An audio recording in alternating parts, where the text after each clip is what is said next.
to the corner. Actors Quarantine Corner. Welcome to the corner. Actors Quarantine Corner. Welcome to the show. Welcome to the show. Welcome to the show. Brandon and that Joe. Welcome to the show. Welcome to the show. Welcome, Amy, Brandon, and the welcome to the show. Hey, hey, hey, night, hey, Monday night, hey, Monday night, welcome to the Monday night, hey, Monday night, hey, Monday night, hey, Monday night, Monday, check in, check in, check in, check in, hey, what you drinking on? What you drinking on? What you drinking on? What you drinking on? What you bumping on? What you bumping on? What you bumping on? What you bumping on? Hey, welcome to the corner. Welcome to the corner. Welcome to the corner. Actors Quarantine Corner.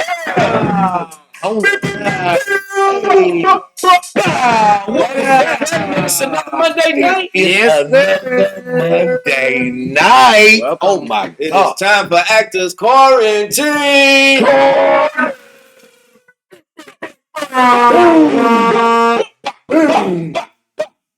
Y'all know what it is. Yeah, Thank man. y'all for tuning in. Thank y'all for tuning in. It's another Monday in Black History Year. Yes, Black History Year. We hope your Black History is going oh so well. Yes, sir. And that you are not frozen, because this is not Black History. Y'all do not. It is not Black History. Do not want to be out Somebody here. fucking with us. What? Stay your ass in the house. What you should be doing is sitting your ass at home watching this show right now. Sharing. I know you see us here, but we on. We good. Yeah. Y'all stay at home Yes. and watch this Stay show. your ass out of this weather. See, We not tropical people. This is not Black History. Not for us. I'm It with is that. This is not It is Black not. History. Our nostrils are too wide for this. Too wide.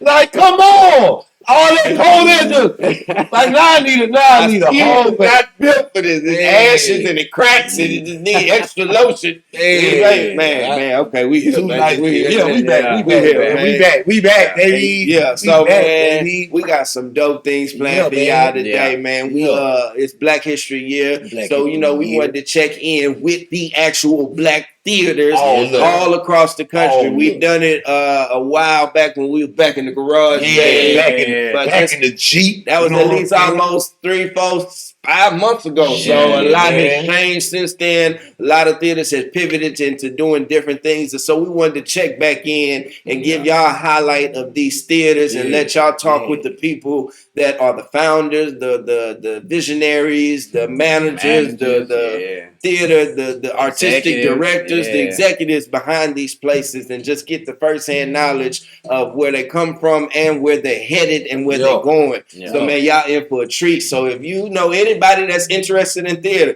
anybody in Houston that wants to act, that doesn't know, man, what's all across the country. What a Black theater is that? Is it just the ensemble? Are there any other Black theaters that can work across the country? And we want y'all to check in tonight as we check in with them. Y'all gonna love this. Dropping gems, and if you don't know, now you know. Now you know. Actor.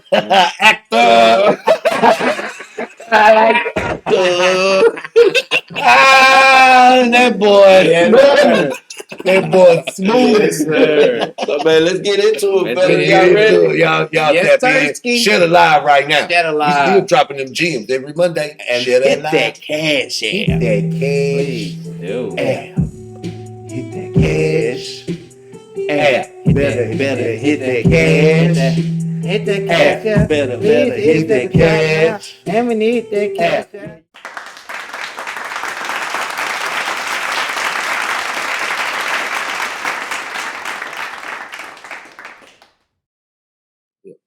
I am Nate Jacobs, founder and artistic director of WestCoast Black Theatre Troupe, meaning the West Coast of Florida. A lot of people get us connected, of course, with Los Angeles, but I'm a native of Florida. I am a graduate of Florida A&M University.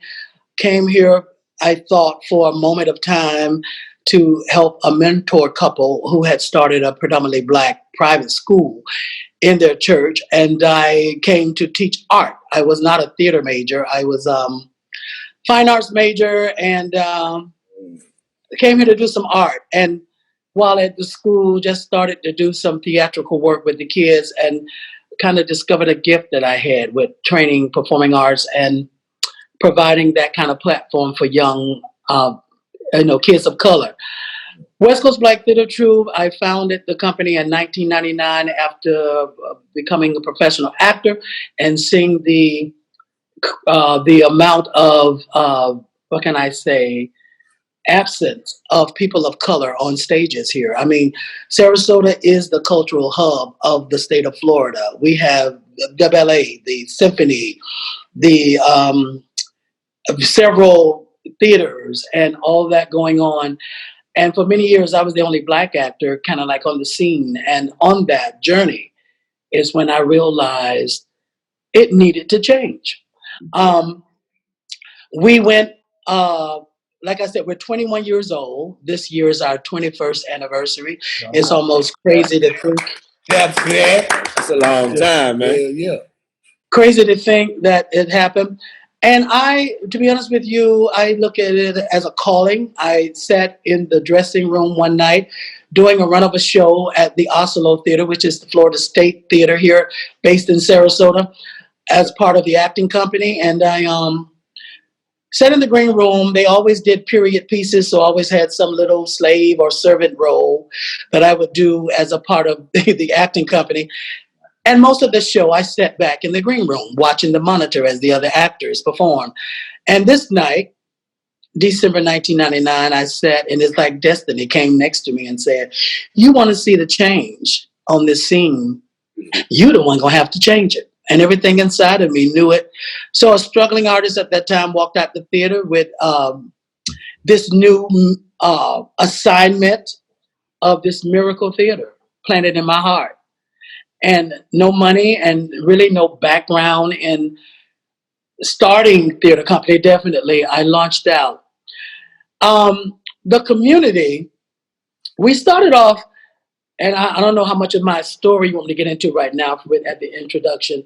No, you go. We are a celebrated theater. We have taken our place among the giants here. We are recognized as well as the State Theater, the Oslo, another theater here, Florida Studio Theater. We have carved our own niche on the theatrical platform here in Sarasota, state of Florida, and now the national. You guys now know about us, national platform. So I'm humbled and I'm grateful to be a part of initiating Catalyst for artists of color to have more opportunity and, of course, be able to do their work. So, and this is one of the institutions that definitely celebrate that. Yeah, man, that's good to hear, man. And we need to hear more of that. And like, I think the whole point of our platform and our show of learning about the state of Black theater, using our resources is to, we learned, like the first part, I think we learned about, I know I personally learned about like 3 other Black theaters that I almost did not know existed. And, just being a professional actor and equity actor, I feel as though it's half of my duty to know about these places and work at these places and plant my feet in everything that is advantageous for me and my colors, my skin color. You know what I mean? So, well, that's why I wanted to know your names. We are Equity Theater. We've been at Equity Theater for 5 or 6 years. The unique thing about West Coast Black Theatre Troupe, we are buried in, based, I should say, not buried. We're definitely not buried. In a predominantly white community of extremely wealthy people. People come from all over the world with all kind of millions and billions of dollars, and they buy second homes, second mansions, all of that. And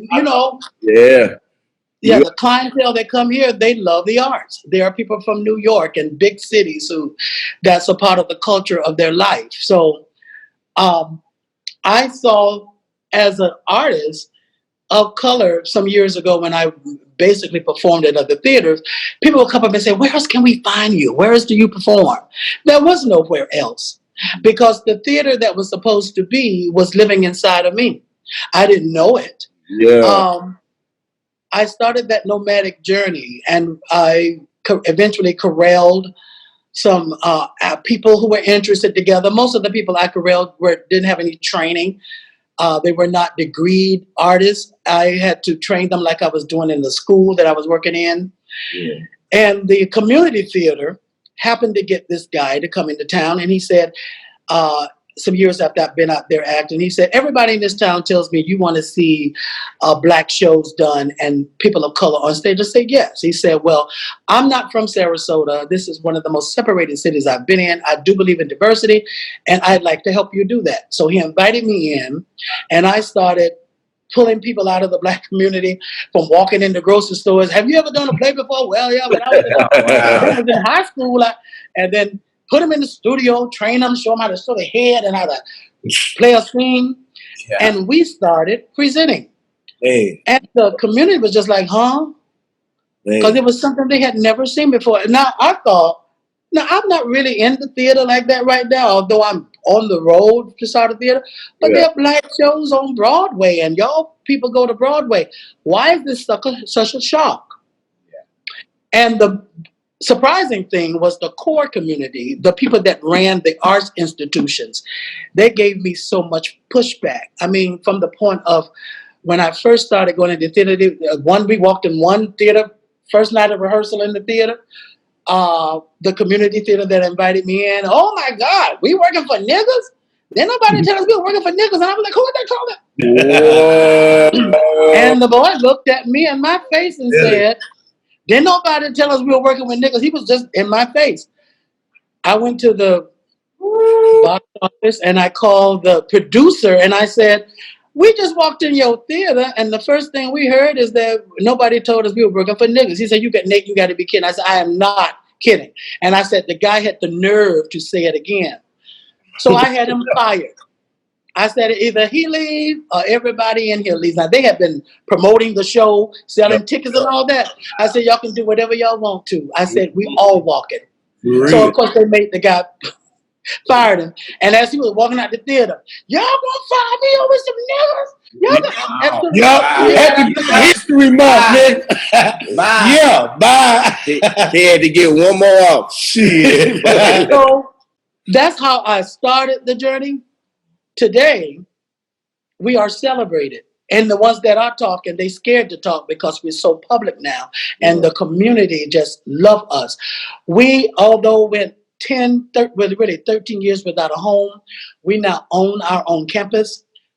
They're bought and paid for 2 mega buildings. One acting studios on the bottom floor, on the top floor, the one I'm in. This is my office. It's the administrative office.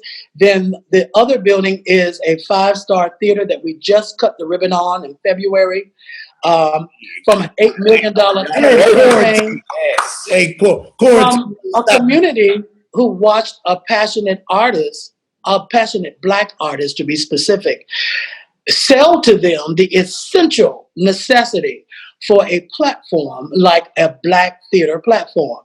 Yeah. I met Angela Bassett at the National Black Theater Festival some years ago. We went to this show together. It was this comedic group, all African-American guys from Europe. And those guys were funny. Oh my God, they were funny. So I was laugh out loud, and she was laugh out loud. So as we were leaving the theater, she turned around and she said, I wanted to see who this was laughing as loud as I was tonight. And me and her started talking. We walked from the theater back to the host hotel from this theater we were in. And she said to me, don't be fooled. Every Black actor in Hollywood understands the essential importance of Black theater. She said, Black theater is where all of us got our first jobs. She said, if we're not for the Black theater, I'm from Yale University. And I'm not getting any jobs. All that time in my training, and I'm getting out of that program, and these white theaters are not hiring me. She said it was the Black theater that hired Angela Bassett. Yeah. She said Hollywood didn't know anything about me at that time. Yeah. So she said, The Black Theater saved my life as an artist and gave me my first true professional experience outside of school. So I'm sitting there not knowing at that time I was a founder of a theater company while this woman, this celebrated movie star, putting in my ear how she felt as a Yale graduate and not getting any work until her career took flight. The State of Black Theater is within us.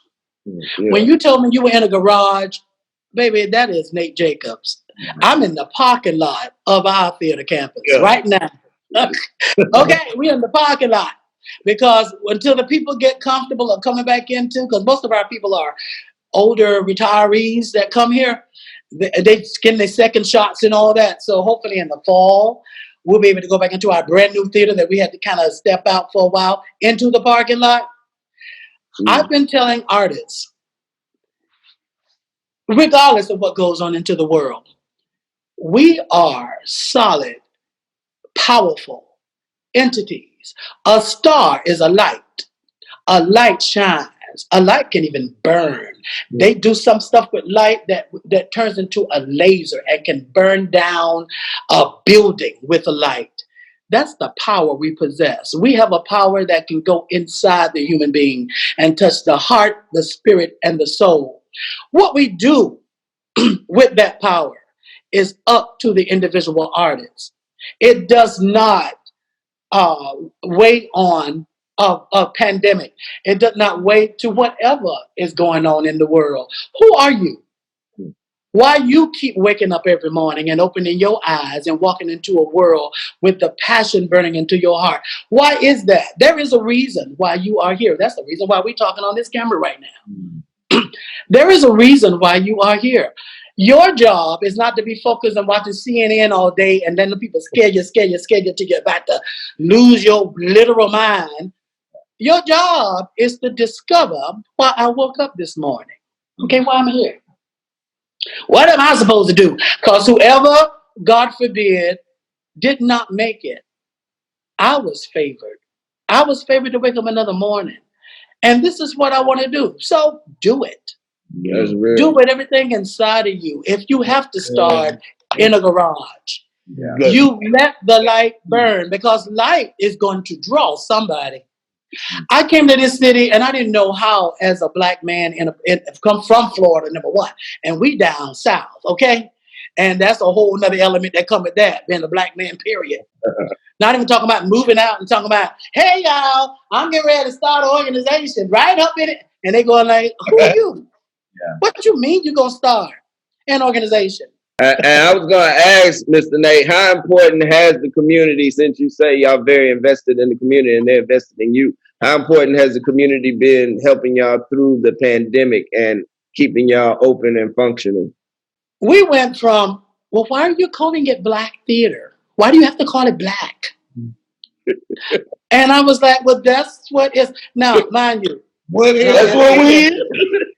Well, they had a meeting with me. Now, this was the head of the Arts Council. And when I went into this meeting, I didn't know what it was about. You know, I'm out here by myself, and I go in the room, it's about 8 people in there. And the head of the Arts Council says, well, Nate, we want to meet with you because, you know, you're one of the most passionate artists in Sarasota. And we're just concerned with your new theater. Your name. You're calling it West Coast Black Theater Troupe. And we just think you're going to confront some real problem. So we have put together a list of names. I knew it. A name. A list of names for you to look over and consider. So I told the lady in front of all her 8 people in the room, I said, I won't be changing my name. Wouldn't you know? And I said, I'm not changing my name. I had been married for 10 years. I was divorced at this time, but my daughter was picked up from school. She was sitting in this meeting. She was sitting in the corner because I had to take her with me.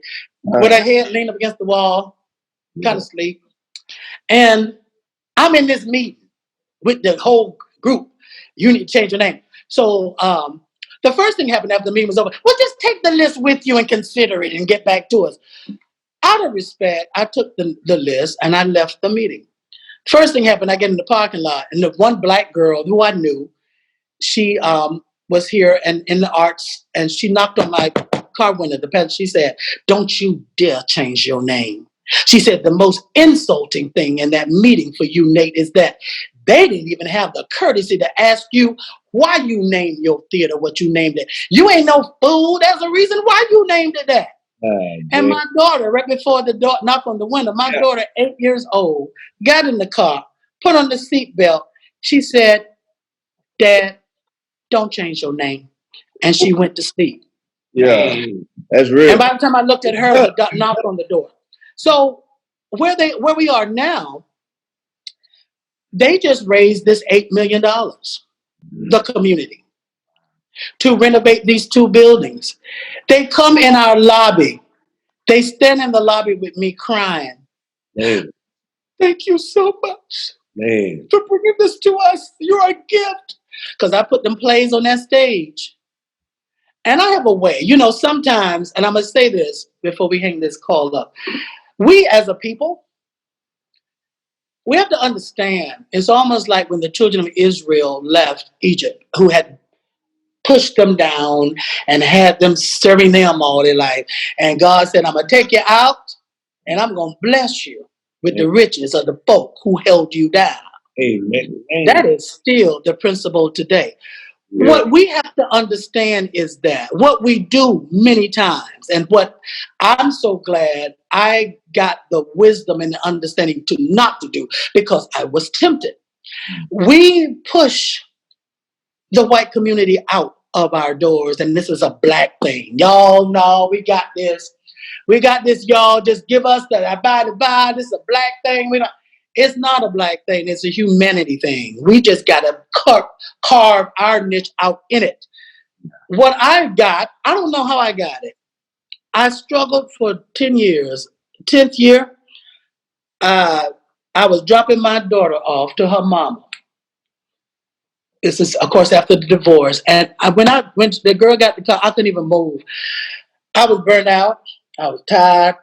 And I said, "I'm done. I can't do this no more." I said, "I've been here pushing this thing. These people don't want us here. Everywhere we go, they calling us niggas, or they calling me on the phone. And they say, your people. Last night in our venue, they so-and-so, so-and-so, so-and-so. And we're going to," all of that mess. On top of me finding the costumes, finding the venue, finding the money, training actors, finding a way to do a show or two, and who going to sell our tickets this time. And on top of trying to keep a company alive, just dealing with the mess. Or just people just doing mess because they thought they could at that time. Mm-hmm. In that car that day, I saw myself writing a letter of dissolution to the critic who was critiquing our shows, to say, "I am dissolving West Coast Black Theatre Troupe. I will be moving to New York to continue my career in the arts. Thank you for the opportunity to be here in Sarasota to do this." While I was writing that theater, my heart kind of smoked me, and I stopped writing the letter in my head. Yeah. And I looked up to the heavens and I said, "God, if you want me to continue this, you're going to have to give me a shot in the arm." He sent me a $10,000 gift. I knew through Jerry Springer, who has a home in Sarasota, okay? I wrote him and I told him I was shutting his company down. He said, "Why?" I said, "Because I've been in this town." I said, "The community don't want this theater here." And I said, I'm just tired. I'm burnt out. I'm a person. And before I have them kill my life and kill my fire, I'm leaving. I'm out. Yeah. He said, "Don't do it. Sarasota is one of the most separated cities." And he said, "But what you're doing is a good thing." And he sent me the gift to inspire me. I got the gift and I thought to myself, first I was been happy. I was mad. I was like, okay, this is my shining arm, but that means I got to get in the trench again. Yeah. And get back the done work. So a man stepped on the scene, a mentor who used to be my boss at the theater at the Oslo. "Nate, I've been watching you for 10 years. He said, "The community think you got help, but you're not. You're pulling this by yourself. You need an executive director. I'm going to help you find one." The lady that stepped on the scene was a white woman, former banker. I knew her. She a former politician. First of all, who thought a white businesswoman would step up and help a struggling black theater? Who does that for us? Who does it? But I found myself in a one-room thing on my once I got my head back in the game, in an office with this white woman. And I'm like, huh? What do I do with this?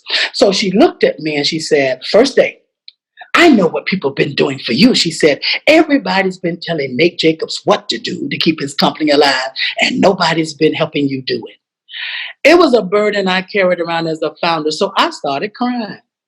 I couldn't get anybody to understand that. Every time I get in a meeting with, we gonna help you, it was you need to do, and if you ought to, and she answered something that I knew nobody knew. That was my confirmation. That white woman said to me, number one, never met anybody that stuck with a dream 10 years. Nobody does that, Nate. He said they need to do a movie about you. Nobody sticks anymore. Nobody sticks. So you've inspired me. She was a multimillionaire. She said, I want to help you. The woman came on for 6 months. That's what she told us. She said, I've fallen in love with your vision. I don't want to leave. Stayed 5 years. She looked at me one day and she said, why does town think you don't deserve a building doing what you're doing? You deserve a building just like the opera, just like everybody in town. And we going to make sure you have one and you ain't got to deal with these crazy people. We going to pay it off so nobody takes it from you. We're going to put a key in your hand so you can close the doors at 2 a.m. in the morning if you want to. Yeah. And she got with this new board and did just that. Transitioned me from that car to where we are now. Can you speak her name for us? Christine Jennings was the one I was talking about then. Julie Leach is the one that's now. She was on the board. And I'm going to tell you that. Christine went 5 years. And then she said, I'm retired now. Because she was a millionaire from the beginning, okay? I'm just going back and sit down, put my heels up. And Julie is a multimillionaire. She and her husband, he was the former manager of Tropicana that's here in Bradenton. So she was on the what was sent to me on the journey. She came to me after Christine and she said, I wasn't planning on doing this position. We cannot let your success be tampered with at all. Yeah. You got buildings, we now financially structured. So I'm going to step in this office to make sure we secure your success. Now she has gone 5 years. She said, when we cut the ribbon on the theater, I think I'm going to retire. Because like I said, she can put her heels up too. And she said, I know I told you that when we cut the ribbon on this theater, I was going to leave. She said, I had a conversation with my husband last night and I told him, I can't think of nothing else to do in my life better than helping Nate push this vision into the future. She said, so I'm here until I'm gone. Man. There is no end. So that's the blessing that came. But what I want to say to the world of Black theater, you got to let what's supposed to be. We got to take, I don't want them white people coming out here taking our stuff. They're going to try to take this over. They don't want to. I have this blessing that I just talked about. I allow them to be a part of our experience. Yeah. The gratitude that they have because of that is what they show with their dollars. Mm-hmm. I didn't know that would ever happen to me as a Black theater institution. They flying in here from all over the nation, Black theater directors and presidents and CEOs. How are you doing this? How are you getting these folks to give you all this money? And I tell them what I told you. I let them be a part. These people, and a white man told, I look back because I have people work for me. Okay. So, and I'm going to make sure nobody's in the office. A wealthy white man told me this. Nate Jacobs, let me tell you a secret. We white wealthy people carry a lot of guilt. We know our forefathers treated your people wrong. We know we didn't do it right. A lot of us, offspring, third generation, we're trying to make it right. And we try to do that with supporting things in the Black community. He said, we ain't coming down to the Black community to do that, your hands on, but we will pay for you to go and change the community and make it better. He said, you have the perfect platform for these wealthy people in Sarasota to pour millions into what you're doing. He said, you have an attractive organization. What you do is quality. And I have seen that, and that man told me that years ago. I've seen that come to pass. That is true, my brothers, and even more true now that the nation right now has put us somewhat on the front page with this Black Lives Matter movement.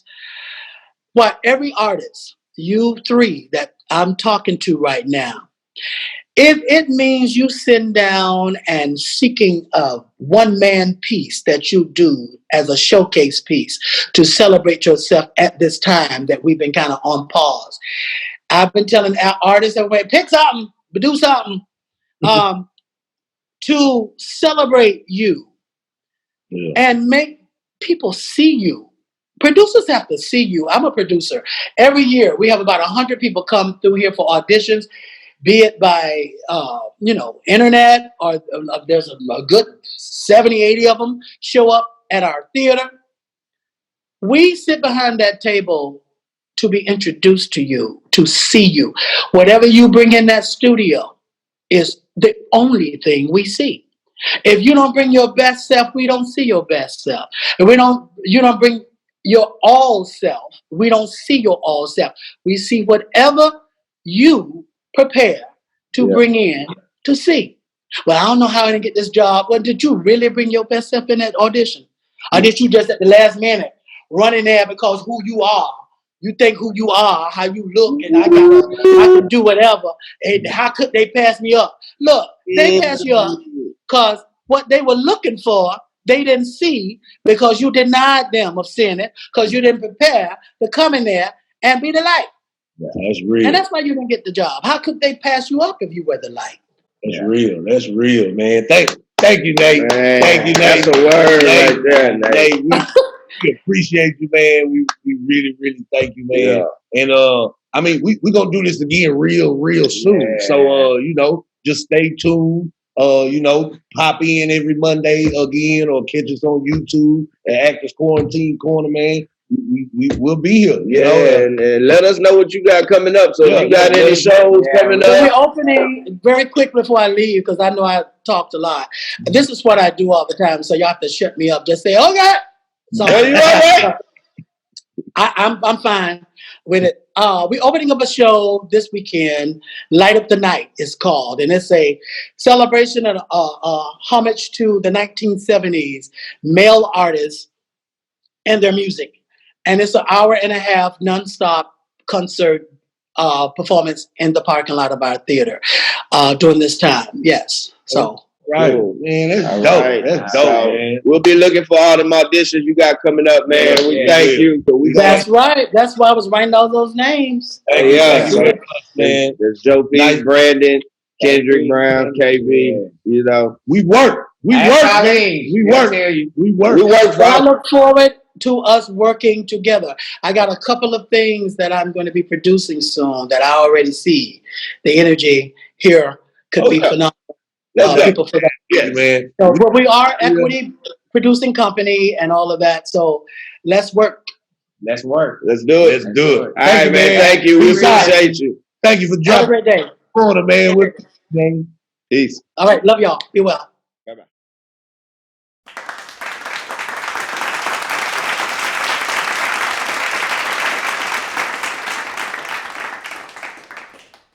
Greetings. I said thank you for stopping by the corner one time. Oh man, my pleasure. You know what I'm saying? Talking theater shit, that's what we do. But yeah, man, don't be all tightened up and all professional and shit, man. Just chill out, have a good time. It's Monday, man. We're gonna talk some theater stuff, man. We just want to know what's going on with what's popping, man. Yeah. So I'm Ekandayo Bandele with Hattiloo Theatre in Memphis, Tennessee. All right. Founded in 2006. Our mission is one sentence: to develop a Black theater that is accessible to, relevant to, and reflective of a multicultural community. That's it, man. One long sentence. It's an elevator speech. You gotta be able to say it between floor 1 and 2. All right, you gotta put up 50, Yeah, man. So we do 6 to 8 black plays a season, you know, pre-COVID, of course, and got a lot of community outreach, a lot of educational programs, really focused on Black people and Black lives, man. You know, before Hattiloo opened, there were all these theaters in Memphis and Shelby County. And if you put all their seasons together, man, they were doing fewer than 4 black plays a season. And that's in a city that's 65% black. Damn. Come on. Damn. You know? Crazy. Talk about not knowing your demographic. I know. You know what I'm saying? It's apartheid, man. It was cultural apartheid. Man, put that shit on a t-shirt. Cultural apartheid. Apartheid, man. And artistic apartheid too. Like, man. I don't want to watch theater, man. Man, but when you say the numbers like that, it just put it in perspective. Like, that's crazy. Yeah, right. So is that what inspired you to get into Hattiloo? Yeah, man, I was always in theater. I'm from Fort Greene, Brooklyn. I went to school in Nashville and Atlanta. Was always hustling theater. But it was this white cat here in Memphis who was like, yo, you know, Memphis has been trying to get a black theater going. All the ones before Hattiloo, you know, had some struggles and kind of gave way to those struggles. Gotcha. And so, yeah, I founded Hattiloo in 06, man. And we still here. We're striving. Not just surviving, we're striving. That's what's up. So how has it been during the pandemic? Well, what have y'all have it to pivot to, or have y'all just shuttered, or are you on pause? Well, What's going on? Well, in March last year, that's when we closed. That's when, you know, the government was like, you know, performance venues got to stop. We didn't do plays online, man. We just felt that streaming a play or filming a play was a lot like a movie, you know, and theater is really that relationship between audience and actors. It ain't just all about actors, man. You know, you can't go in a closet by yourself, your clothes, say a monologue, and be like, yo, I'm doing theater. You know what I mean? You got to have that audience, man. And so we did a whole bunch of panel discussions and workshops and stuff. But we worked with our health department, our Shelby County Health Department, and we're reopening on the 12th of March with live theater, man. That's soon, bro. Hey, congrats. Yeah. That's soon. Yeah. We created like these opera boxes. You know, we being casual. I'm gonna break out my phone, show y'all the picture. I'm gonna hang it up to the camera. But Yeah, I can see what we have done. Now that's my wife. All right, hold on. All right, so see that we made little opera boxes. Yeah. And it surrounds the stage. Oh, that's dope. And so each opera box got like 4 seats in it. And only people who quarantine can sit together. We got the lobby locked off. We even got there's a no touch policy. You come in, the front doors are open, theater doors are open, bathroom doors are open. You go into the bathroom before the next group can go in. We got an attendant. They go in and wipe down the seat, wipe down, you know, we've been over and beyond just to open. But that's the point I'm saying. Like, a lot of people are close. Like, it's possible. Yeah. It's just, do you want to do the work to make it happen? Yeah. That it's possible. Yeah. It's possible. And are y'all equity? That's are right. You are you equity? Are you having to deal with equity rules or anything like that with your? Nah, man. You know what? We've never been equity, and I'll tell you why. I ain't got no beef with equity. Never have. We bring in guest artists. However, looking at Black theater historically, there have been 2 things that have brought them down. Equity, trying to keep up with the Joneses, not having the money that the white theaters got to bring in all of those union actors, and capital campaigns. Having a building, having a whole bunch of debt on that building, and not being able to carry that debt. And so my thing was, you know what, we're going to pay our actors well outside of equity, and we built a brand new theater and opened without owing a nickel. So we were looking at the history, man. You know, you look at the history, see what your brothers and sisters and your ancestors went through, see what brought them down, and then circumvent that. Hey, man, look, I'm an equity actor, so I ask you to just go a little deeper into that because I mean I struggle with that too. Like as a black man, like should I be or should I not be like the level of professionalism that I want? Like here in Houston, you know, it's Texas is a right to work state, so they don't deal with unions much. But outside of this city alone, like I would assume that mostly everywhere else I go, I would need to be equity at least to, you know, get my foot in the door into Most an places. audition, you know, because it's Yeah, just here that you don't need to be equity at all to work. Yeah, see, a couple of differences. One, Memphis, Tennessee is just like Texas. We're at will work state. Can fire you because I don't like your socks. Yeah. That's one. Number two, Memphis only has like 750,000 people. The county has around 1.2. Yeah. Houston is huge. All them big ass cities in Texas are huge. And there is a very large theater community, be it little window shop theaters, equity theaters, community theaters, fringe theaters. You know, you go to Chicago, it's the same thing. You got this huge, this huge community of theaters, right? Yeah. Well, here in Memphis, total. I mean, theaters that have buildings is maybe 6, 7, right? And so my thing is this. We're 65% Black. There are very few theaters here in Memphis. Therefore, there are almost no locals who are equity. So I can bring in equity and put them on my stage and take work away from the local Black actors. Yeah. See, that's what would happen. That's real. And my thing is, we are here to give work to the local Black actors who really can't afford to travel, don't have their equity card to go around. And so my thing is, every time I bring in a guest artist, I'm taking work from somebody who lives in my community. Yeah. I'm taking work from somebody whose family has a subscription. Yeah. And they come here and they're like, hell, my daughter is an actress. Yeah. Why can't she audition and get up in your place? Yeah. So that's my focus, man. Really being true. That's real. Man, and I like that. That's real. And I counteract that with, don't you think if you became an equity theater, you could pump out all the local people that are coming through your community and start to make them union actors so they can start to, and I only look at it as because of the benefits of the health insurance, because it's actually, that's one thing that is not guaranteed to us. And even as an equity, if you're not working, you know, you ain't got it either. So I just think about that aspect and people that's trying to live off acting that.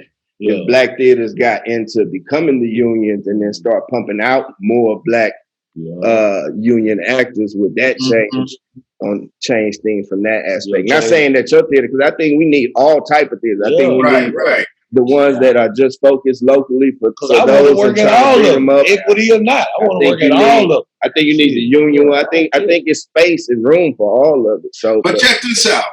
Check this out. The highest grossing PWI in the country got a budget of like 60 million. Damn. All right. PWIs, their budgets range between $5 and $60 million. Right? So the top is 60. Mm-hmm. In Black theater, we don't have a theater with a budget over 2.5. Mm. So how can we keep up with that? Okay. How can those rules that apply to those theaters apply to us who have the highest of us, have 50% of the budget of the lowest of them? Damn. So that's what I mean by trying to keep up with the Joneses, man. Trying to do work just like they're trying to do work. Not cheating the quality. But trying to pump in that money. How can we do that when we don't have the money? My budget is 1.3 pre-pandemic. My theater seats 154 people. Memphis is in a poor city. We got tickets between $22 and $30. Do the math. We did Jelly. If I had an equity cast of Jelly of 20 people, and I got $22 tickets and 150 seats, I'm a close within a year. Yeah, bro, I'm getting chills. The You math. dropping that knowledge over here. You know, I'm just saying the math for us here in Memphis, the math don't add up. But when you go to those big metropolitans, like a Chicago, like a Houston, even like a Minneapolis, where they got all that money up there. You know what I'm saying? But I mean, here we got 38127 as a zip code here, where the infant mortality rate is worse than Afghanistan. Oh, wow. The cost of living, I mean, it's rough here. So we can't do it. But that argument flies in cities where you have a larger economic base, where you have a larger seating capacity, can charge more for your tickets, and then recoup your expenditures. Yeah, but and see, even in the big cities, it's rare that the black theaters do it out here either, too. Because we had to go to predominantly white theaters to get our union. I know. Hey, that brother there sitting on the left side of you, man, look like Andre 3000. You ought to do like a one-man show. You ought to do a one-man show, man. I might have to do that. You know, walking around with a flute around the airport, like bro, do it right now.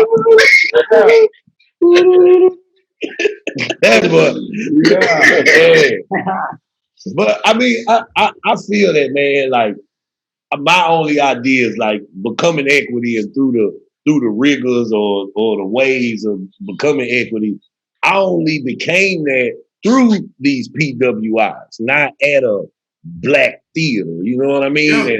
And I now felt some type of way about that. And now that I am, it's like, well, where are these places like that I want to work at that support the theme that, you know, that is the equity. And we came up in the black theater here in Houston. So it's like Ali. It's like Ali was our OG. We got groomed in the black theater, and then to like go further or to get to a point where if I'm gonna do this and want to take care of my family and actually do this as an art, I had to move into this union status because it's just more security than it is if I'm out here not saying, no, I can charge this price. Because the theater, you know what? It's the gentrification of black theater, man. Because what happens is this.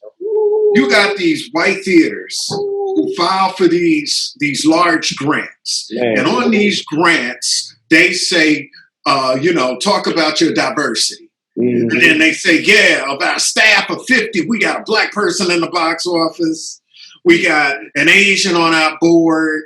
We do one black play during February. All the time. You know what I'm saying? We do some blind casting every now and then. And so I was interviewed yesterday, man. I was interviewed yesterday by American Theater Magazine online. And they were like, so do you think the conversation with equity is going forward? And I was like, I got a friend who says it wasn't called the Civil Rights Movement. It's called the Civil Rights Cycle. And so this conversation we're having with equity, with PWIs and black theaters, this is a cycle. We had this conversation in the 60s with BAM. We had it in the 80s with August Wilson. We have it right now with so-called the Black Lives Matter. We see you white Americans living. But then this is what, so check this out real quick. I don't mean to dominate, man. Y'all got me. No. That's why you're here. That's why you're here. So check, they asked me, they were like, all right, so do you see these PWIs really strengthening these black theaters? And I said, let me tell you the difference between exploitation and empowerment. Exploitation is a white grocer looking at the community and saying, man, black people, they getting the short end of the stick. So I'm going to start selling this black man's fruit. I'm going to sell this black man's meat. I'm going to sell this black woman's cheese. Boom. Nah, man, that's exploitation. Empowerment is that white grocer getting in his car, driving across town and shopping in a black grocery store. As long as white people are benefiting, it's exploitation. And so these PWIs are exploiting us at the expense expense of black theaters that should have the capacity to hire black people. Yeah. But we don't have a capacity. So brothers like you and sisters who have got equity gotta suck it up, gotta go to these PWIs, take the roles that they make available, and then we just sit there on the side. But here's the thing, man, I get it, right? If I write a play and I go over here to this black theater and they got 6 lights, they got a stage that's 12 by 8, they got a couple of costumes from the thrift store. You know what I'm saying? They, you know, they got a script that everybody's sharing. You know, and then, you know what I'm saying? But then you go to a PWI, right? And you got showers in the dressing room. Yeah, right. 100 lights. You got stitchers. You got builders. Where you gonna go? Football. I know. And to a nigga like me, it's like being like moving up in the big league. Like a nigga. You know what I'm saying? Why y'all got showers? Yeah. You know, bed, nigga. Machine. Y'all get a bed. Some of our black theaters be like, here go your soap, and we got a water hose in the back. You know, but I mean, the struggle is real. Yeah. And we cannot ask you all as professional actors to sacrifice your livelihood at our expense. Yeah. So, like, Hattiloo is doing this thing this season, this July, called the Black Theater Managers Fellowship. It's a 3-year program where Black theater managers are paid to come to Memphis for 3 weeks every summer and learn how to become strong Black theater managers. Because see, here's the problem. And I said this yesterday to American Theater Magazine. Yeah. You can feel Texas with the number of Black artists out there, man.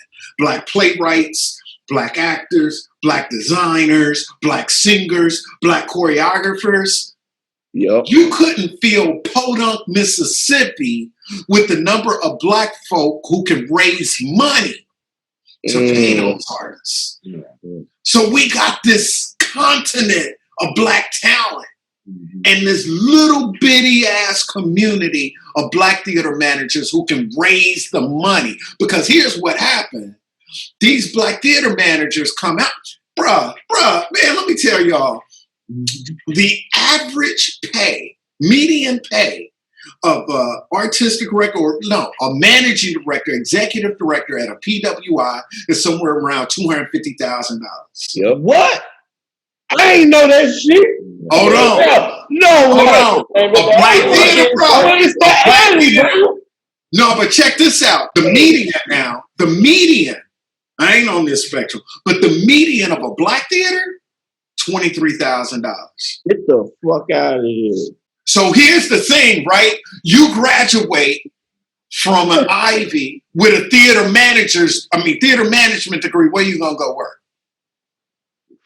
I'm going with You ain't coming to a Black theater. 250. You ain't coming to a Black theater. You ain't coming here to write grants, to fundraise, build relationships with corporations and foundations. You going to a white theater. Yeah. And then that white theater gets to check off that box and say, we got a person. We got him. We got us one. Give us that $1 million grant. Damn, bro. See, the struggle is real, man. The struggle is real. And it's not going to change until the Black theater community has a strong infrastructure of Black theater managers and Black theater fundraisers. Damn, that's real. That's what we need. And we haven't focused on that. We've been focusing on the art and we ain't been focusing on the business. Now, do you think we just heard when we were talking to Mr. Nate Jacobs from the West Coast Black Theater Troupe, how a lot of Hollywood and film actors do give their respects to Black theater. But what I think they feel at is, I don't think a lot of those Hollywood people are Black. I don't know personally are investing into or promoting Black theater in the way that I think it should be, that would make it blow up or more of a cultural Black thing to do if they would get behind it. You gotta go get them, man. You gotta go get them. Hattiloo, we were 3 years old We had Charles Dutton do a show here. Okay. This is us in a storefront. We've had Harry Lennox star in one of our shows. We got Jeffrey Owens, who played, Elvin on the Cosby Show. He's premiering his show here. Yeah. We got Angie Stone coming to play Billie Holiday for us. We've had Debbie Morgan act here. We have Ruben Santiago Hudson come and do a workshop here. You gotta go get them. You gotta go get them. And see, here's the thing: in a little place like Memphis got this inferiority complex, right? Mm-hmm. Damn, she don't let these kids in. That's our job. And so, so Memphis got this inferiority complex, and so all I got to do is go to Nike and be like, "Yo, I'm bringing this Tony Award-winning black brother here. Give me $25,000." And Nike like, "Oh shit, we gonna be able to." Oh yeah, here, boom. Yeah. You gotta pimp that shit. Man. You gotta, man. I got a PhD, man. I got a professional hustler's diploma. Already. Straight up. Straight up. Well, I ain't no bachelor either. I don't need that shit. I tell folks, man, only thing I got from college was an MRS. We've been married 28 years. Yeah. That's a good one. I got an MRS, man. She at home. And one thing, brother, that we strive to do, like how we chopping it up about theater right now, a lot of people that's from our hood and that we grew up with, theater was the weirdo thing to do in school. So what we try to do with this show is show that cool people do theater too, hip people, people that jam rap and hip hop, they do theater too. So we just, how do you think we make theater a more cool thing, a more hip thing, and not this snobby rich thing that even in black communities it's the snobby the snobby thing to do. Like, you're going to the theater. I tell you, the one, you can do the classes in our neighborhoods. You can do the exposure things in our neighborhood and stuff like that. But I know this cat, man, when I was at Morehouse, and he got in the theater because the fine ass women were in theater. I went to Clark Atlanta. Show the young bucks where they at. You know what I'm saying? Look, I just seen brothers become cheerleaders. Yeah. Because they up in there and they like, whoa, I get to hold it up, man. My homie wasn't cheerleader. But yeah, man, you got to expose them, but you also got to show them the brothers, man, who are, that there are those machismo roles in there, that they can stick their chest out, man. You know what I'm saying? It's just that stereotype, man. It's in dance, it's in fine art, it's in art across the board. Yeah. Shit, I grew up in Brooklyn, man. I was that weirdo kid. Hold on, man.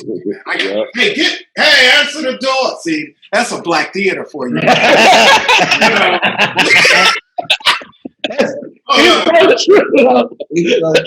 Hold on. It's so true. All right.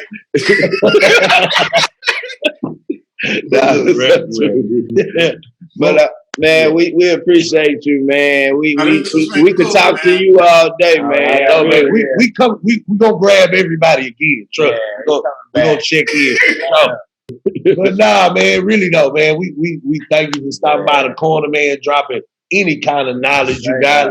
Like I said, man, like a lot of people that are going to watch this and that will watch this later, especially here in Houston, may have no clue of Hattiloo Theatre. You know what I mean? Yeah. And I learned a lot the first time we did this. I'm learning even more the second time, And I mean, as for us, as three professional black actors, whether equity or not, like we are trying to bridge that gap of black from every other place into Houston, because Houston is a rich theater city, man, and we need all of those other little fishing lines to bring their ways down here, man. So So we just thankful for connecting with you, man. Stopping by the corner, you know what I'm saying?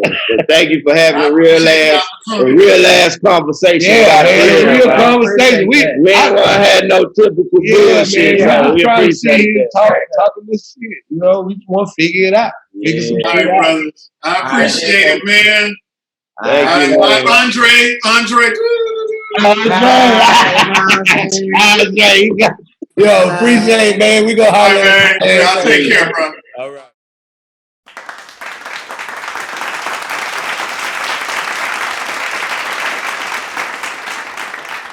Yo, what's up, man? Welcome to the corner. You know. All right. Thank you for dropping on in. Black Ensemble Theatre in the building. Yeah, shout out Chicago. I know it's cold as hell up there right now. It is cold as hell. Huh? Still snowing. Still makes sense. It's cold as hell down here too. What is it? 60, 65 down here? No, it's like, we in the 30s. It's like 30 something. We're in the 30s. For the first time all year. We supposed to hit 18, man. Don't get It's gonna be Windy City down here. Okay. That's like weather gangbanging. No, we gonna be 18 tonight. Yeah, we gonna be 18. What's your weather looking like tonight? Ours is like -7 or something tonight. All right, so you win. You win that one. You won that one. -7. Never mind. Never mind. All right. I'm Daryl Brooks. I'm the producer managing director of the Black Ensemble Theatre. Been around Black Ensemble for 20 years. Black Ensemble was formed in 1975 by an actress by the name of Jackie Taylor. You might have saw it in Cooley High, or you might have seen it in Barbershop 2, a couple of shows. She in 1975, she didn't like the way that blacks were being portrayed in movies and different things like that. So she left and she decided to start a theater company. Got a grant or a loan for $2,500 and started the Black Ensemble Theatre. Now it's one of the largest black theaters in the country.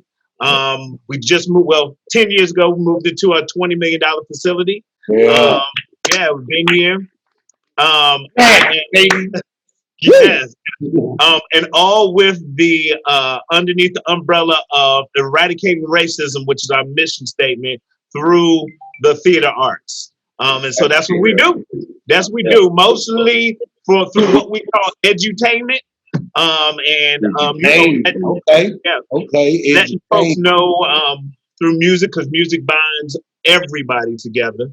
I mean, everybody knows that. So, you know, a lot of historical figures. We've done Jackie Wilson, Marvin Gaye, Curtis Mayfield, you name it, we touched it, and we got millions more to go.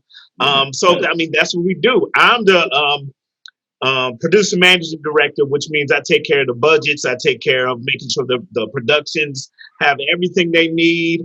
Get to talk to you fellas. Get to do that. You can add that to your work resume, man. I can do that. Marketing. It ain't always just the actors, man. So I wanted to ask you this, man. Since the Black Ensemble Theatre, your mission statement is doing black theater all year round. What is the role of the Black Theater during Black History Month then for a theater like you are? To keep doing what we're doing. You know, I mean, that's the thing. I mean, we black 365 days out the year. You know what I mean? And we the Black Ensemble every day out of the year. So, you know, it don't make a difference. We just. That's why I be like, are we supposed to get extra black? Yeah, like, you know what I mean? You want us to do 2 black shows this month or one? Like, what do we do now? Right. But you know, we have programs. We go into the schools, and you know the schools that and teach programs of you know, when teachers are having issues with students and different things like that. But not even just that. You know, I mean, a lot of teachers, they have a lot on their plates, and so we can get in theatrically and teach you know, them how to open up and learn to open up artistically, you know, for stuff like history, English, you know, different things like that. We go into schools and do that.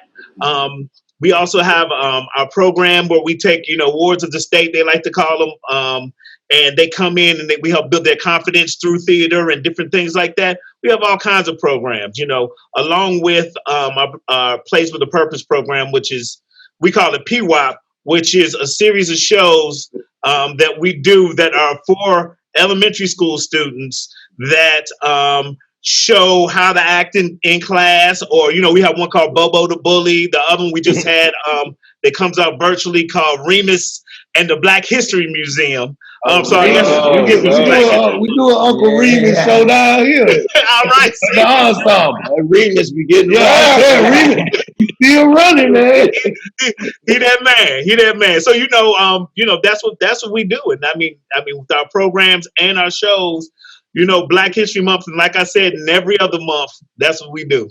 Oh, really? And see, I know white theaters have that same version of Oscar and the Bully and all that too. So it's dope that y'all are doing the Black version so that the kids can see that type of representation, man, at this time. And I think that's a dope thing, man. Absolutely. How is it being a theater manager, man? We just spoke to a person that said it's not always a job where you see people that look like you. Yeah, and we need more.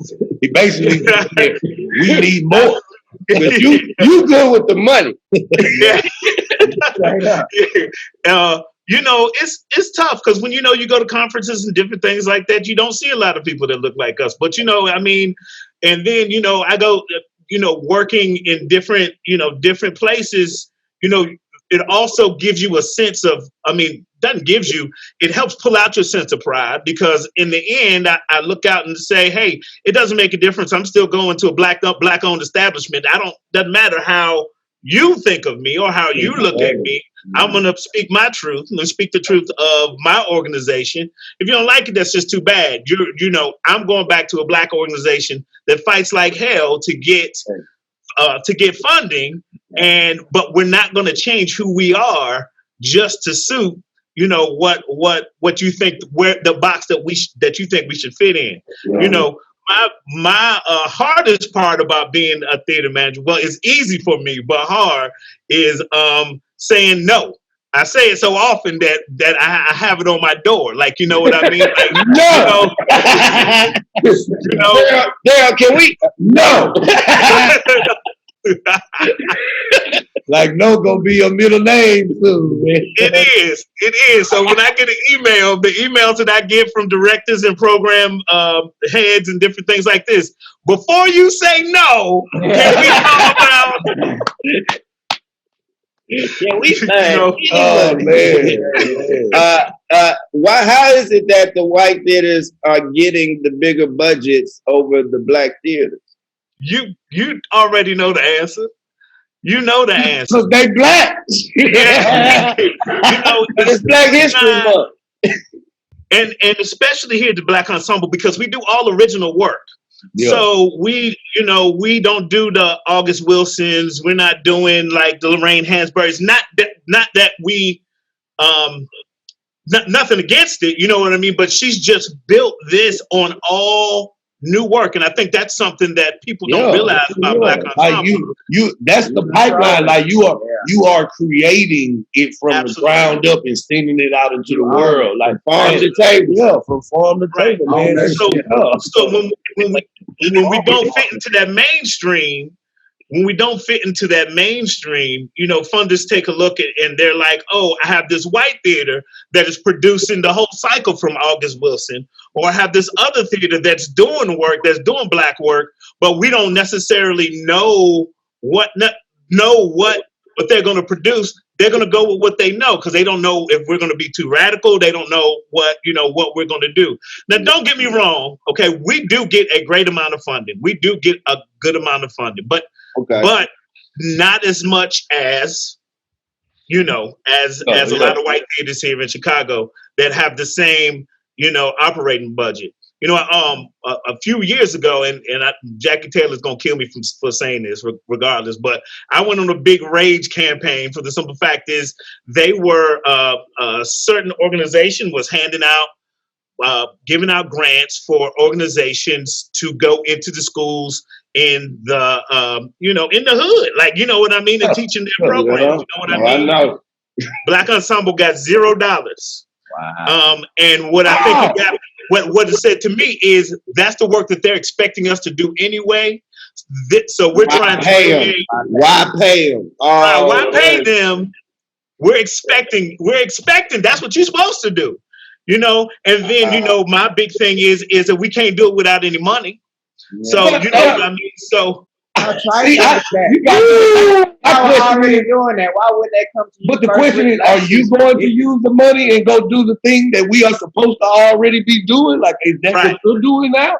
Or is, it don't look like it's it makes more sense to fund money into the people that are already doing the work and getting and producing from it, rather than trying to find somebody new to try to do something that they've never done before. That's good delegation. And again, I do want to say we do get funding for our programs, but I know when you get into the $900,000 or $1 million that are being donated to different places, and we apply for that money, and we do everything that we do, and certain programs even taking some of the stuff that we do.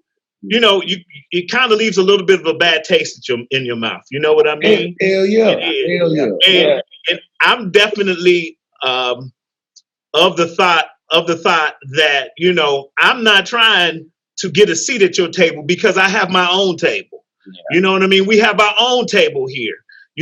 So what you have. What you have, all these other theaters have, that's great. You can hey, I want a piece of this, I want a piece of that, so we can see, so people can see, hey, we're diverse, or we're full of diversity. Listen, I'm of the Black Ensemble. We have our own table. We have our own business. We have our own theater. We have our own way of doing things, and we're not we're not going to stop doing what we're doing just to match what these other theaters are doing. Oh, really? And that just total sense. To tell the truth, is that not what has made the Black Ensemble what it is today? Absolutely. That woman, Jackie Taylor, still to this day, is a force to be reckoned with. And she is. We talked to her last time. She's a gangster. That's what I call her. She's a gangster. She's a gangster. She's from Cabrini, she's from Cabrini Green, so that's a whole different thing. So, not only being a woman and having to fight that, being a Black woman in 1975, trying to create a theater when everything was against you. And she's still fighting some of those fights today, but now she can just laugh at them in their face and be like, I'm going to do what I want to do to make it happen regardless. So I was saying about the pandemic, as far as performances since the pandemic has happened, when it comes to live and recording, do you think from this point on, that's something you will always do, recording and live performances all at the same time and offer them both from this point on? Or is that something you were already doing before the pandemic already? We weren't. We were not. And it is something that we'll be doing from here on out. I mean, you got to. One thing that this pandemic showed is that, there is a virtual audience for theater. And then you never know what's going to happen. Like, at any point in time, we saw this pandemic starting to happen. We just didn't know the severity of what was going on, So, we've already, for our 2021 budget, when we finally are able to come back, have already put in a certain amount of money to make sure that we can video the shows correctly and be able to, do what we can, and then just put them up. And then people will be able to access them anytime, pay to be able to access. We did a virtual holiday show, which was just some of our folks coming in and singing some Christmas songs, Christmas tunes.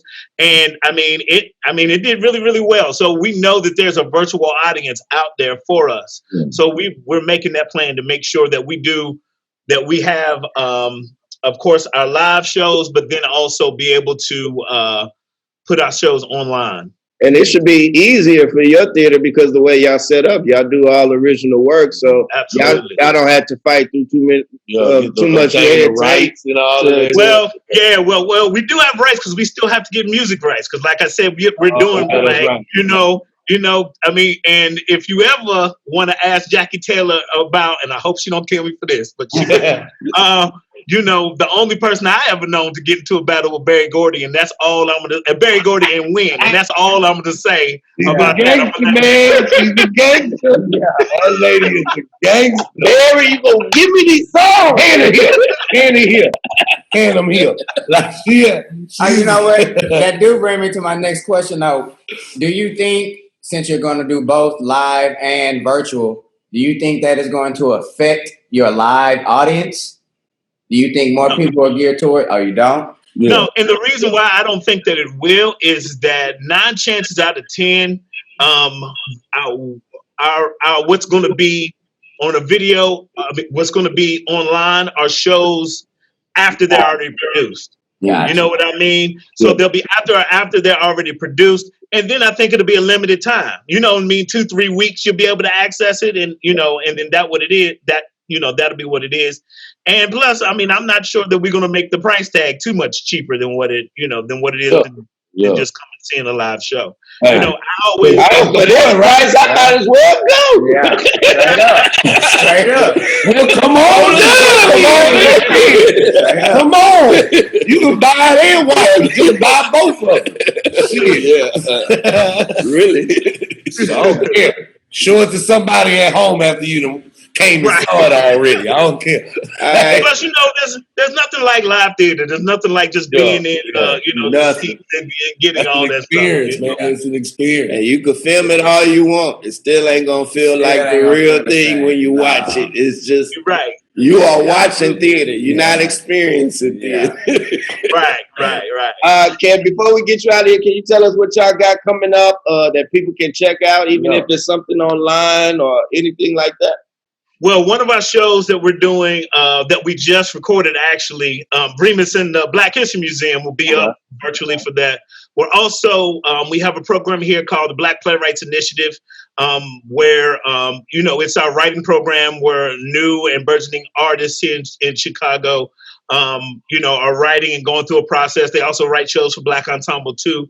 And that's our warehouse. But we have 2 festivals in the Black Playwrights Festival, which will be in March, which will be virtual. And also virtual, we have our summer series that we'll do. We hopefully, if everything is okay, we'll be back to producing in September. With starting. That's for real, man. Yes. I'm gonna just lay everything out there. Hopefully, we'll be able to go. I wrote a show in 2019 that we're taking to the National Black Theater Festival. It's called "You Can't Fake the Funk: A History of Funk Music." It's a musical review that spans all the way from James Brown all the way to Parliament Funkadelic. It goes.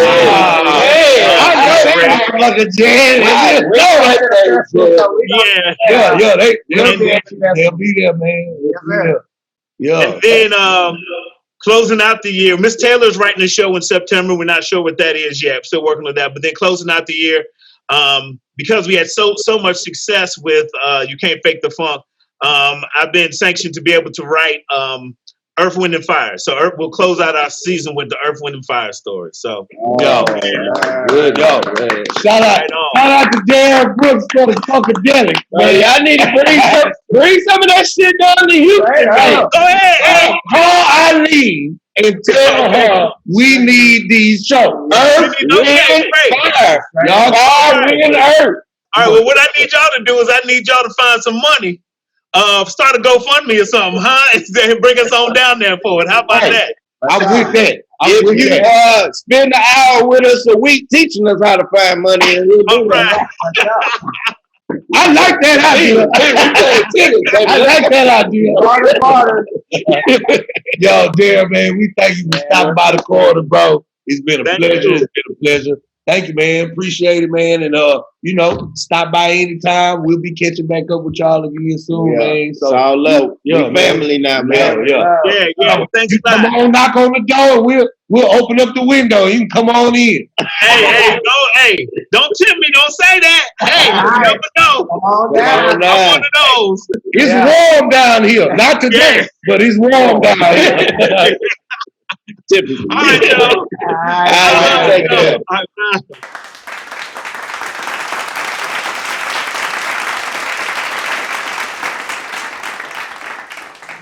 Hey guys. Oh, hey there. You got the light and the lipstick. Hey, what's your name? She out there. Look at her. How y'all doing? We all right. You know, chilling and chilling in this corner. Cold. Yeah, it's cold. out This there is today. Chicago weather here. I know this ain't right. Something Chicago ain't right. weather. This ain't right. This ain't Houston.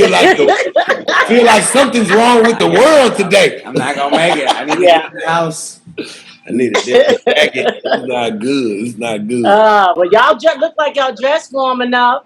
Yeah. You know. It's great to have you here. Eileen Morris back in the corner. Yeah. It's your third, fourth time here. I know y'all. You come by a lot, huh? First of all, thank you so much for having me. I appreciate having the opportunity for the Ensemble Theatre to be represented in actors. Quarantine Corner. Yeah, you got and to and roll Brandon and KB. You know I love you from the bottom of my heart. So thank you so much for having us. My name is Eileen J. Morris. I'm the artistic director of the Ensemble Theatre, which is right here in H-Town, Houston, Texas. And we're always very proud to be able to come into dialogue and to share information and just to let people know what it is that we're doing. We're the oldest Black professional theater in the Southwest. We're one of a few theater companies that owns its own facility. As a matter of fact, today I think this episode that you all have will be talking to theater owners. So that means that we all own our own spaces, and we call it brick and mortar. We call ourselves the National Association of Black Theater Owners. Yeah. So that is NABO. NABO.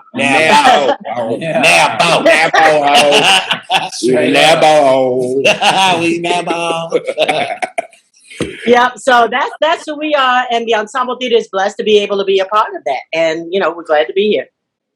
All right, so I'm gonna kick it off with this question. I asked some other people this, but I wanted to hear from you. Since the Ensemble Theatre does Black work all year round, what is the role of the Black Theatre or the Ensemble Theatre during Black History Month? What do you think the role is for you all during that period of time? Since y'all already are doing the work year round, what do you think happens during Black History Month for? It's a great question because that has been the question of the month, really, since January, since Martin Luther King's birthday, guys. That has been the question of the month. Like, what is it that you all do that's any different from what you do all year long? And, part of our maybe mantra or our statement is that, yes, we do Black theater all year round because it's who we are. I mean, we were founded by George Hawkins, and he founded the institution during the 60s and 70s during the Black theater arts movement because of the fact that he wanted to be able to make sure that there was a place for African-American artists to be able to perfect their craft and for the stories to be told. So what we do now is to continue to enrich those stories. So during Black History Month, we're just making sure, first of all, that we have content, that we have something available for our community to partake in. And we're constantly teaching, helping people understand why it is important to support Black institutions, to be a part of Black institutions, to go visit Black institutions, to make sure that you donate to Black institutions, because of the fact that we're here telling the American story. And the American story is told through the African American lens. So, for instance, we're doing a play currently right now called I Too Am America, and KB Brown in that production. You in that show? Yeah. And so the production really deals with it's taken from the Langston Hughes poem, I Too Sing America, and it talks about being Black in America and what that has meant for us. And that how we as African Americans need to help the world understand that this is who we are, this is our journey, but we belong. African American history is American history. Maybe that's the best way to say it. So it's just a constant. I think for us, Black History Month is no more than the other months, except that we know we have a commitment. We have a position that we must uphold by making sure that we have content and that people know that we're always doing the work so that the work will be recognized and that the work could be appreciated and informative. informative to our community. Okay. That's dope. That's dope. That's dope. That's dope. All right. So my question is, now that back to running things and you have a virtual show, and once the theater is back open where you're able to do live shows, are you from this point on going to do stream and live performances from the same show from this point on? Yeah, I mean, I don't know if it'll be from the same show, KB. That's something that we're still exploring. Just how do we do that? Like, for instance, this play, I Tour America, we wanted to have outdoor performances in a parking lot. And we almost had something worked out with one of the churches. But there was just so many elements involved. Like, look at the weather today. The weather this weekend is going to be freezing cold. And, Houstonians, we're not used to that. We can't perform in the cold, not the cold. Perform and we can perform in a theater with no AC, but not the cold. We can't talk, there's stuff going on. I see my breath. So I think that what happens is that we're trying to figure out what will take place. We know for a fact that virtual performances are going to stick. We're going to, stay involved with that. Now, whether or not it's going to be the production that we do, that's something that we're still kind of working out. I think that what we are looking to do, even for the future, for instance, we're doing the next production that we do is called Pretty Fire. That's going to be a virtual performance that we're still going to look to see if we can find some outdoor spaces that we could do it in. And then the one after that is Respect the Musical Journey of Women.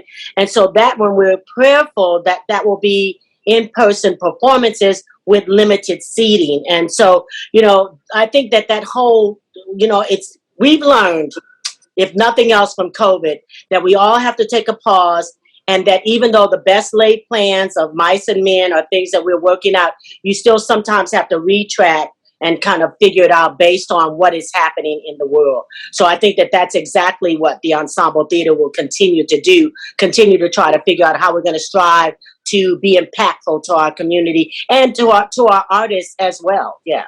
My question to everybody, like you included, Arlene, like,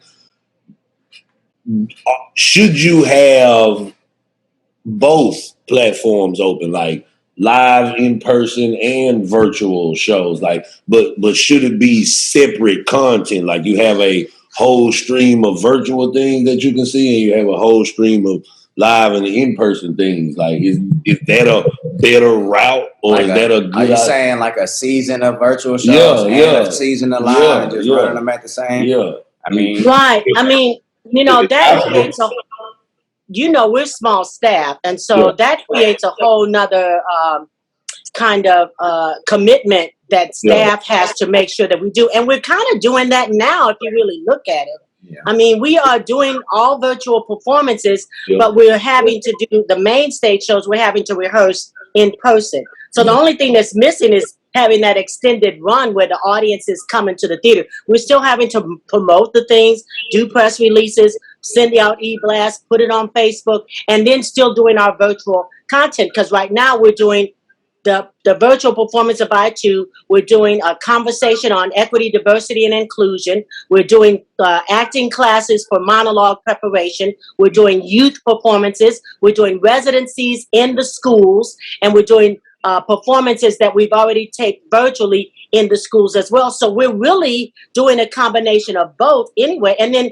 last weekend we performed Brer Rabbit, which is one of our touring shows. Brandon Morgan was in that production, and it was live. It was like literally like one of the first shows I've done live and in person in like a year. Yeah, all of us. I mean, like all of us feel the same way. Yeah.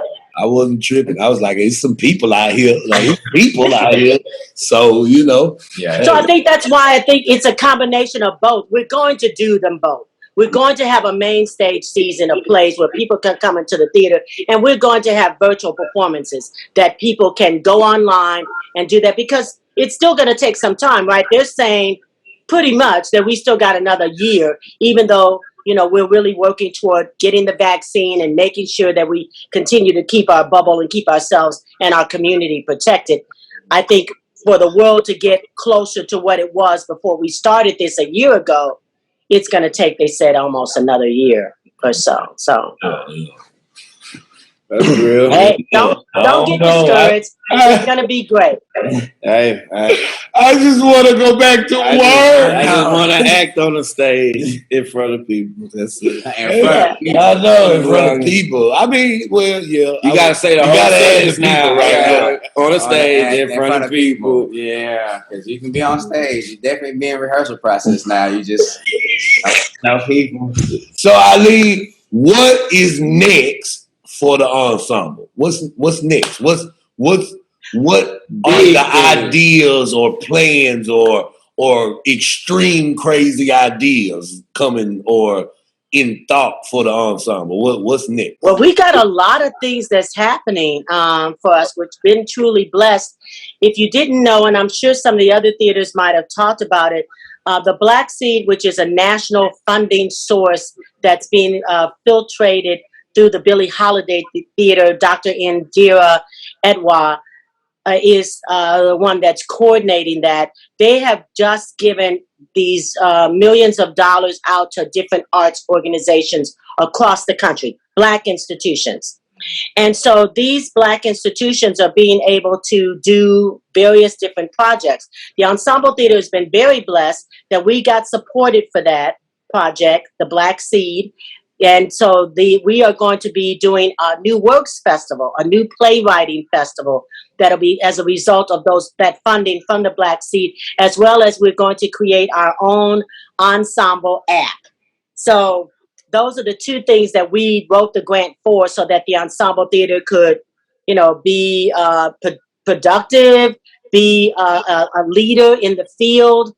And then also, because New Works is so hugely important, you all know that. All of you all have participated in New Works across the country and in Houston for a very long time. And you know the importance of those New Works. And so we're going to be doing a New Works Festival so that we can really reach out to different audiences and capture people to come to the theater. That will take place over the next year, 2 years, because that grant is for 2 years. So our plan is for this next year to kind of lay the groundwork, get the app, commissioned or created, rather, I should say, and then put the plans in place for the festival. So that's one thing. The next thing that's coming up real soon is, again, speaking of new work, you all know that the Ensemble Theatre received one of the BOLD grants, which is funded by the Helen Gurley Brown Foundation.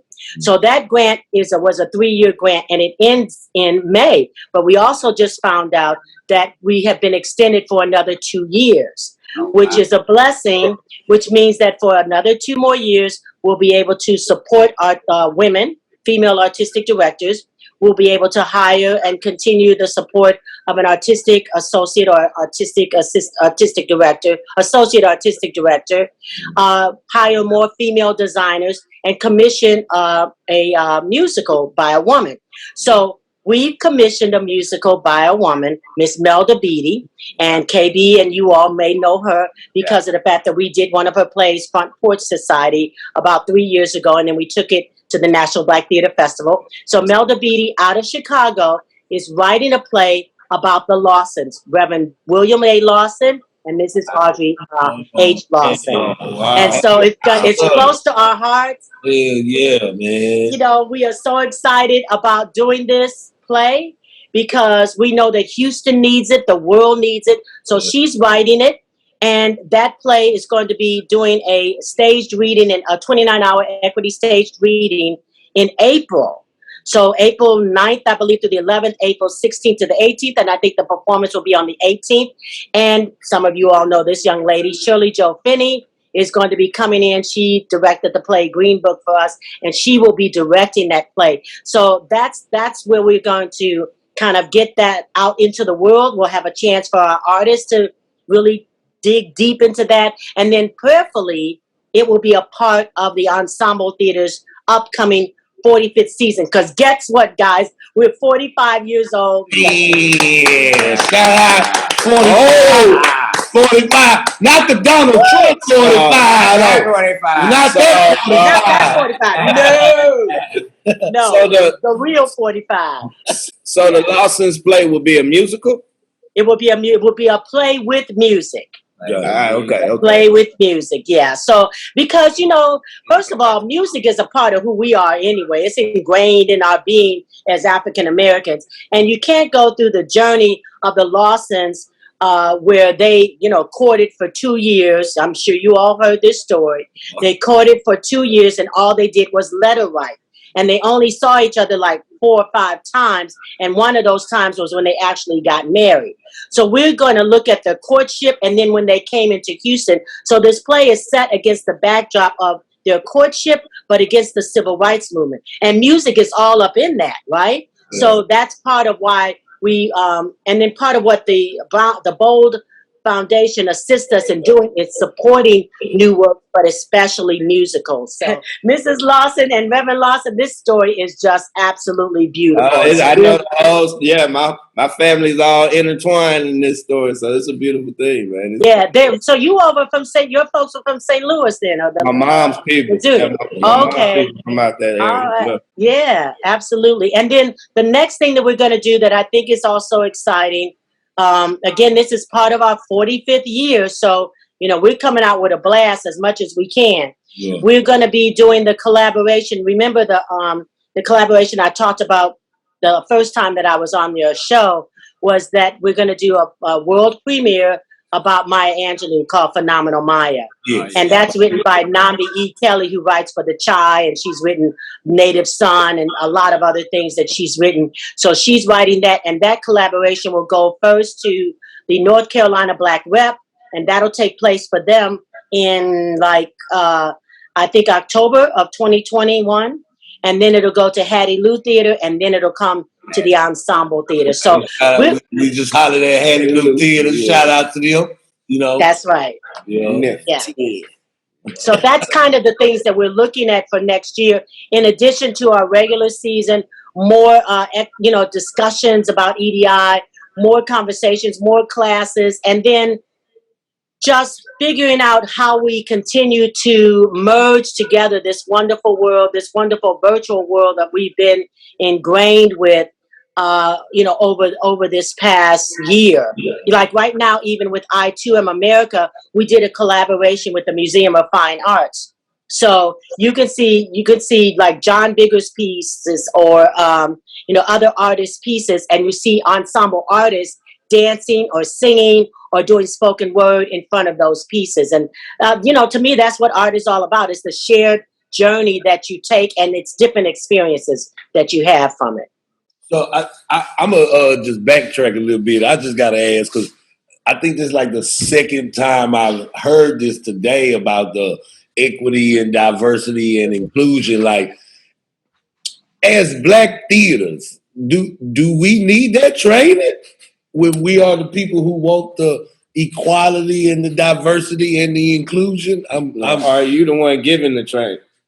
Well, I think what it is it's a shared conversation. It's about informing our audiences of how we use our art every day. Like this particular EDI conversation that we're going to be doing next Monday at 6:00 is where we're going to take scenes from plays. The plays are Fetch Clay, Detroit 67, and Joe P. and KB. Y'all may know about that one. Yeah. And then a new piece called Chicken and Biscuits. And we're taking scenes out of that deal with equity, that deal with inclusion, that deal with racial injustices. And we're talking about, see here, this is the work that's done. You pull that out and we have a conversation. Don Wilson Glenn is going to be one of the facilitators of that conversation, and Dr. Dainty Clark, who's our dramaturg, one of our resident dramaturgs. So they'll be talking about how you understand and see what it is. So it's not so much that we need the training and that we need to understand. We're talking about sharing the experience so that our audiences, our community understand why we do the work that we do and how it affects equity, diversity, and inclusion. Yes. That's different. That explains it a lot better. Because I almost took it as though it's like, as a theater, you have to have equity training and diversity classes for like you and your staff, but it's like you and your staff are those people. So right, but I will say that what is happening for us as staff is that we're being more sensitized to things that we need to be aware of, to how we need to present it and how we communicate with each other as a theater institution and as kind of one of the leaders in the world in Houston. So I think we're just being we're being more open to having an understanding and an appreciation and the conversation amongst ourselves. But our main goal when doing these EDI conversations is to make sure that our community gets it. Yeah, I think last time we talked about time before that, y'all were thinking about moving into the equity realm. Is that still a possibility, or have y'all pivoted to save the theater just to do theater and be able to work, or what's that looking like now? We haven't really had, when we last talked, the Black theater owners had been having conversations with equity, and we're still having those conversations. So we're still we're still considering that, but that's not our main priority. And it can't be right now because we're trying to survive. We're trying to stay open. We're trying to make sure we can pay the light bill. We're trying to make sure that we keep staff, engaged. We're trying to make sure that we can do the art. So not to say that it's not as important, but it has not become the priority that it was, 6 months ago when we had that conversation, when we thought that by this time we'd be back in person, right? Yeah.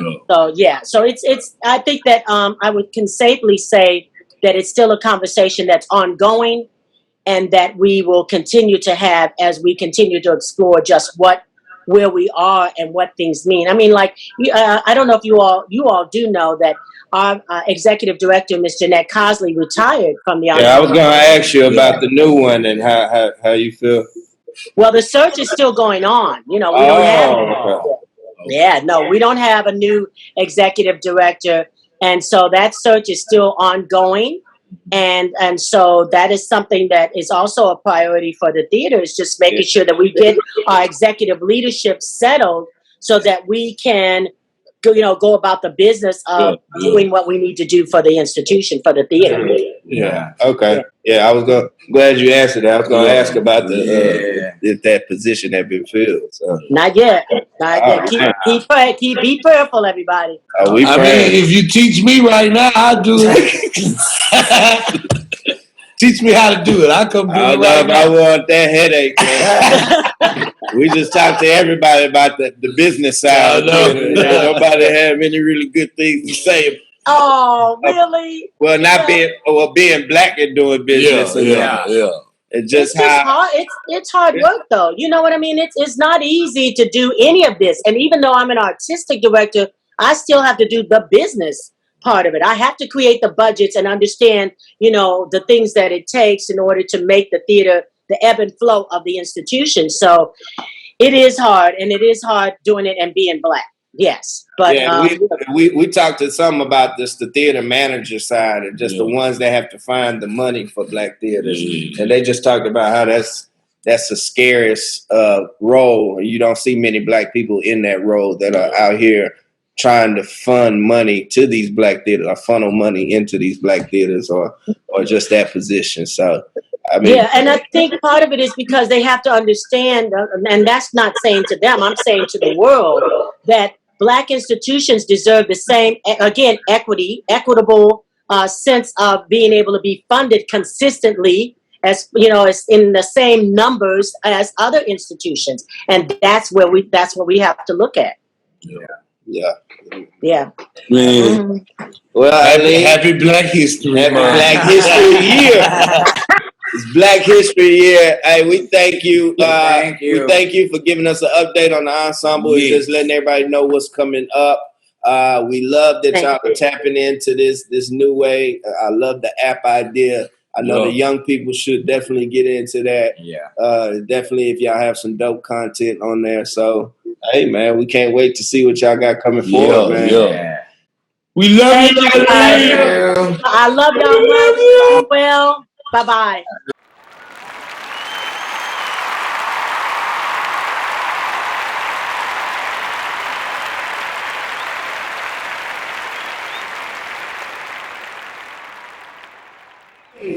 How you like that? Hey, how you like that? Hey, how you like that? Hey, and that's the song, man. Shout out to all the theaters in the world today, man. Man, if y'all ain't learned nothing from that, you weren't paying attention. You weren't listening. You weren't catching what we're doing. We ain't sitting up here to talk about that surface shit in theater. We trying to give y'all the real knowledge, the real behind the scenes things that's going on with each black theater and how hard it is and what struggles we deal with. And hopefully, if you heard something that you know you can help with or be a part of, or help us with, or help any one of them with, you contact and do your best. You see how each person has had different angels or different people come and help them along their journey. So you can be one of those people too. You can help us along our journey by hitting the Cash App or just donating to our PayPal or buying this merch that we're about to release. Real. Y'all Joe. Tell them. Let them know. It's coming soon. It's coming soon. But we just need y'all to continue to support. Pass this show along to all your friends. If they can't see the episodes live, man, go to YouTube. Actors Quarantine Corner. Share that. Just hit those links. The same way you send funny clips to your friends. We might say some funny shit. Watch it. Send that shit to your friend. If you think that shit screen record. Y'all be doing that shit. Tag me in and that shit. You know what I'm saying? Screen record for something good. Drop it in your group. Drop it in your group chat. But man, we really do from the bottom of our hearts appreciate y'all tuning in each week. All our live people. We love our live people. People that catch the episodes on YouTube. We love y'all. Make sure y'all hit that like button, the notification button, the subscribe button, all the fucking buttons you're supposed to fucking hit. The heart button. I don't care. Do something. Just go check it out. Spread the word, man. We love y'all. At the Quarantine Corner and press button. Yes. Yeah. And we got Instagram, so make sure you hit our Instagram up. It's going down, man. We love y'all. Till the next Monday, y'all. Next Monday. We off the corner, baby. It's cold on the corner. Freezer on the corner. Now you get your hot cocoa. Now you can get your hot cocoa. And we can too, man. We love y'all. Peace out.